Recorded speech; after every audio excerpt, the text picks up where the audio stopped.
അമിതമായ സമൂഹമാധ്യമ ഉപയോഗം കുട്ടികളുടെ ശാരീരിക ബൗദ്ധിക വളർച്ചയെ ദോഷകരമായി ബാധിക്കുന്നുവെന്ന കണ്ടെത്തൽ ലോകമെങ്ങും ചർച്ചയായിരിക്കെ ചരിത്രവിധിയുമായി US കോടതി. വ്യക്തികളിൽ ആസക്തി ഉണ്ടാക്കുന്ന വിധത്തിൽ സമൂഹമാധ്യമ പ്ലാറ്റ്ഫോമുകൾ പ്രവർത്തിക്കുന്നെന്ന പരാതിയിൽ മെറ്റയ്ക്കും ഗൂഗിളിനും അമേരിക്കയിലെ കോടതി 56 കോടി രൂപ നഷ്ടപരിഹാരം വിധിച്ചു. ഇൻസ്റ്റഗ്രാമിന്റെ മാതൃസ്ഥാപനമായ മെറ്റ, യൂട്യൂബിന്റെ മാതൃസ്ഥാപനമായ ഗൂഗിൾ എന്നിവയ്ക്കാണ് ലോസ് ഏഞ്ചൽസിലെ കോടതി പിഴ ചുമത്തിയത്.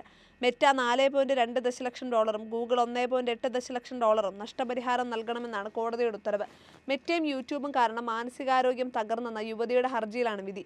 ചെറുപ്പം മുതലുള്ള സോഷ്യൽ മീഡിയ ഉപയോഗം മൂലം നിരവധി മാനസികാരോഗ്യ പ്രശ്നങ്ങൾ നേരിടുന്നുവെന്ന് ചൂണ്ടിക്കാട്ടി കാലിഫോർണിയ സ്വദേശിനിയായ കാലയാണ് കോടതിയെ സമീപിച്ചത്. പരാതിയിൽ 9 ദിവസങ്ങളിലായി 40 മണിക്കൂറിലധികം നീണ്ട വാദങ്ങൾക്ക് ശേഷമാണ് കോടതി വിധി പറഞ്ഞത്. ഇൻസ്റ്റഗ്രാം, ഫേസ്ബുക്ക്, വാട്സാപ്പ് എന്നിവയും ഗൂഗിളും യുവതിയുടെ മാനസികാരോഗ്യത്തിന് ഹാനികരമായ ആസക്തി ഉളവാക്കുന്ന സമൂഹമാധ്യമ പ്ലാറ്റ്ഫോമുകൾ മനഃപൂർവ്വം നിർമ്മിച്ചതായി കോടതി കണ്ടെത്തി. കുട്ടികളുടെ മനസ്സിനെ ബാധിക്കുന്നുവെന്ന് അറിഞ്ഞിട്ടും കമ്പനികൾ പ്ലാറ്റ്ഫോമുകളിൽ മാറ്റം വരുത്തിയില്ലെന്നും കോടതി നിരീക്ഷിച്ചു.